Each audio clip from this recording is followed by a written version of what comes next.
Okay, so what we've been working on in class this week is decimal place value. So we've been talking about, of course, how the number in front of the decimal or to the left of the decimal is your whole number. And then the numbers to the right of the decimal or behind it are your fractional part. We've been focusing on the tenths place, the hundredths place, and the thousandths place for the decimal part of the number. The main thing that we've been trying to understand is that every time you move in your place value position to the left, you are increasing the value times 10. So every jump from one place value to the next, you're increasing times 10. And then, the opposite direction, you're dividing by 10. So every jump, just like you're on a number line, is going to either times by 10 or divide by 10 the value, depending on what direction you're moving. So for example, if I have a 2 in the ones place and a 2 in the tenths place, the 2 in the ones place has 10 times the value of the 2 in the tenths place. So even though they're both the same digit, they're both a number 2, the value is different. So this is 2 wholes and this is 2 tenths. So that's basically what the homework is asking to do this week. So I went ahead and copied down number 12, and this was the number and the problem. So it should be the same as what was on the homework. So we had 868 and 6/10 is the number that they gave us. And then the question says the 6 in the tens is blank the value of the 6 in the tenths place. So I tell the kids to go ahead and underline the numbers that they're asking you to look at. So first we would underline the 6 that's in the tens place, which is this one. And then we would underline the 6 in the tenths place, which is this one.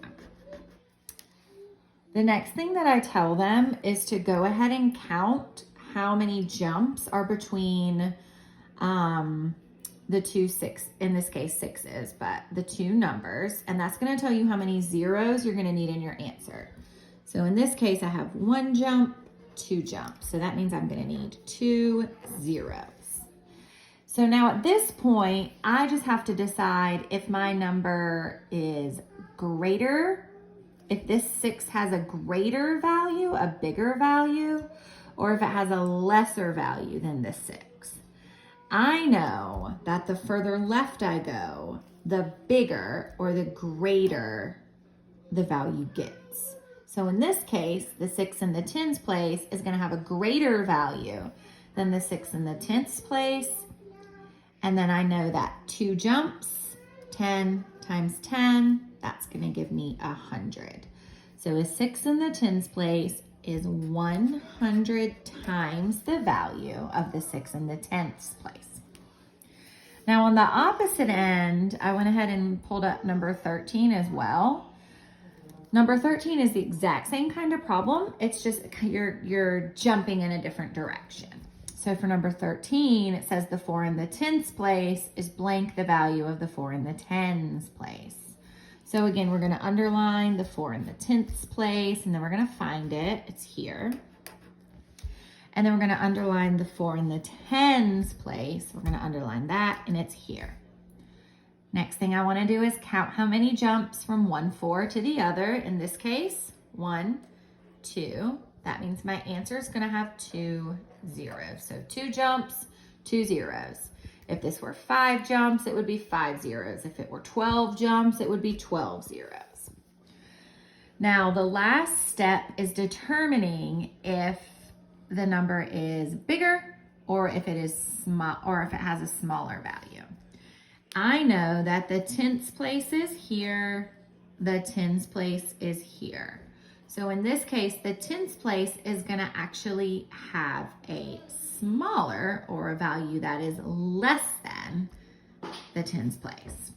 So instead of saying that it is 100 times, like I did up here, I'm actually going to do 100 divided. And the only difference here is that instead of writing a division symbol, I'm gonna write a fraction bar. And you should be able to ask your student. Fraction bar means exactly the same thing as division. And then we just put a 1 on top. So again, here we had 2 jumps. So we had 100 times. Here we had 2 jumps in the opposite direction. We went from smaller to larger.